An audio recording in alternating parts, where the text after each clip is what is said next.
बीड आणि परभणीतील घटनांचे पडसाद उमटतात। विधिमंडळातही आज पडसाद पाहायला मिळालेत। बीड आणि परभणीतील घटनांमुळे लोकांच्या मनात चीड निर्माण होत असल्याचं म्हणत नाना पटोले यांनी सत्ताधाऱ्यांवर निशाणा टाकलेला आहे। तर राज्यात गंभीर घटना घडल्या असून सरकारनं उत्तर देण्याची तयारी दाखवावी असंही पटोले म्हणतात। पटोलेंच्या या मागणीवर मुख्यमंत्री देवेंद्र फडणवीसांनी देखील पलटवार केला।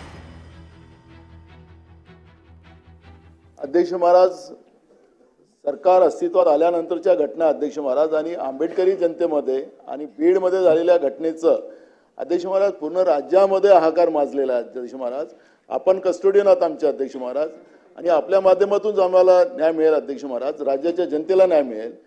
सरकारने उत्तर द्यायची तयारी दाखवावी अध्यक्ष महाराज। मला माहिती आहे कामकाजाचा भाग मला माहिती आहे, पण अध्यक्ष महाराज ही गंभीर बाब आहे आणि गंभीर बाब असल्यामुळे अध्यक्ष महाराज राज्यामध्ये लोकांमध्ये तीव्र चीड परभणीच्या आणि बीडच्या घटनेचे अध्यक्ष महाराज आहे आणि म्हणून मी आपल्याला विनंती करतो अध्यक्ष महाराज, आपण निर्णय द्याल तो आम्हाला मान्य राहील, पण सरकारने याच्यातली भूमिका मांडावी अशी आम्हाला सरकारला विनंती आहे। या संदर्भात सविस्तर चर्चा करण्याची सरकारची तयारी आहे। त्यामुळे मला असं वाटतं अध्यक्षांनी जो दिवस नेमून देतील उद्याचा, आज आपला शोक प्रस्ताव असल्यामुळे आपल्या काही प्रथा परंपरा आहेत, मात्र अध्यक्षांनी उद्याचा दिवस नेमून दिला तरी आम्हाला हरकत नाही। या संदर्भात पूर्ण सविस्तर चर्चा आपण करू।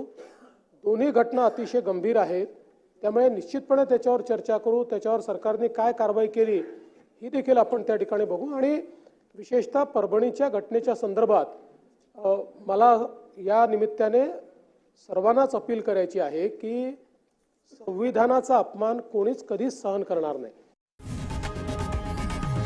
लोकशाही मराठी ऐका, पहा, जागरूक रहा।